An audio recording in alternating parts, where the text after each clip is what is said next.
Ayan guys, good morning po sa ating lahat at welcome to my vlog. For today's video po, andito po tayo sa La Union, kung saan makikita po natin yung property na binebenta po rito. Tubao, La Union po itong property. And then ito pong kalsada na to is going po ng Baguio, Asin Road. And then ang bayan po ng Tubao is yan dito. Labas po ay Agoo, La Union. And then dito po ay anong bayan to? Pugo La Union po ito. Banda po rito. And then sakop po ito ng Tubao. Ayan.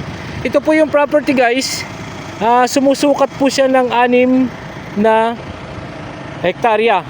Mula po dyan sa poste na yan hanggang dun po sa poste na yon. Ayan. Bali 100 meters frontage po siya. 100 meters frontage. Ayan. 6 na hektarya po. TCT title. 6 na titulo din po. 6 na magkakapatid yung may-ari. Nahati-hati na po sa kanila. Pwede rin po yung mag-cut ng 1, 2, 3, 4, 5, 6. And then pwede rin pong buuhan. Naka TCT title na po siya. Napakaganda pong commercial o kaya gawing tawag na ito memorial park po, kasi po may zoning po tong area na to. Ayan, napakaganda along the road, along the highway, going po ng Agoo, Tubao, La Union, and then tawag na ito Agoo, papunta pong Agoo yan sa MacArthur, and then papunta pong Asin Road ito, going po ng Baguio. Yan na lang po yung Baguio guys. Ayan,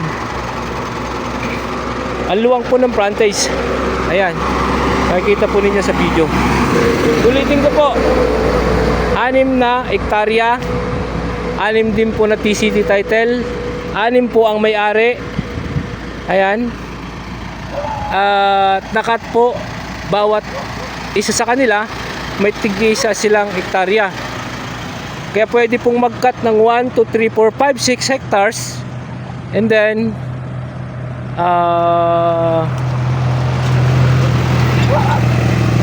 pwede rin pong buuhan na 6 na hektarya ang bibilhin. Ayan po. At Tubao, La Union po. Tubao, La Union yung location po na ito. Ayan. Mula po dyan sa poste na yan hanggang dun po sa poste na yon. Ayan, makikita po ninyo, ang ganda. Gandang property. Asan luwang ng kalsada. Ayan po yung buong nakapaligid na yan. Makikita ko lang po yung buong nakapaligid na yan. Ayan. Ganda, ang lamig po dito. Ang lamig ng location. Napakagandang gawing commercial. Any purpose po ng commercial. And then sabi nung may-ari, may nag-aano daw po dito, nagkaka-interest dito na pang memorial, kaya pwede pong memorial din. Ayan po, 6 na hektarya na ang presyo po is 1.5 per square meter po. 1.5 per square meter. Negotiable po yan. Negotiable po sa may-ari. Ayan po. Ayan. Maraming salamat po. Until my next video, Mr. Excitement Mix Vlog. Maraming salamat. Ayun guys, pasukin ko dito sa loob para makita nyo po dito sa loob. Ayan. Ito po, mga mahogany po yan. Simula doon. Ganito siya. Diretso po punta dito. Ayun po yung poste na tinuturo ko po kanina sa may highway. And diretso po ito. Andito po tayo sa ano. Yun ang diretso niya, brother. Yun o. Ayun. Yung poste na yan. Yan. Yan yung kawayan na yan. Yung kawayan na yan. Diretso yan hanggang doon. Doon lagpas ng ano na yun. Lagpas ng baka na yun. Ay, ito, ang ganda guys. Oh. Ang ganda ng ano. Ang ganda. Kaso, ang ganda niya. diretso yung pag ano. Diretso po yan. Diretso. Ang ganda ng... Ang luwang po, ang luwang nung ano niya. Yung mula doon sa kinatayong ko doon sa kalsada po kanina, hanggang dito po sa property. Mula po doon sa may baka na yun. Lagpas pa doon. Ayan. Lagpas pa po ng baka daw, yan. Lagpas pa po ng baka. And then, ganun po siya sa may kawayan na yan. Kumbaga nakaayon po sa kalsada yung kanya, yung shape niya.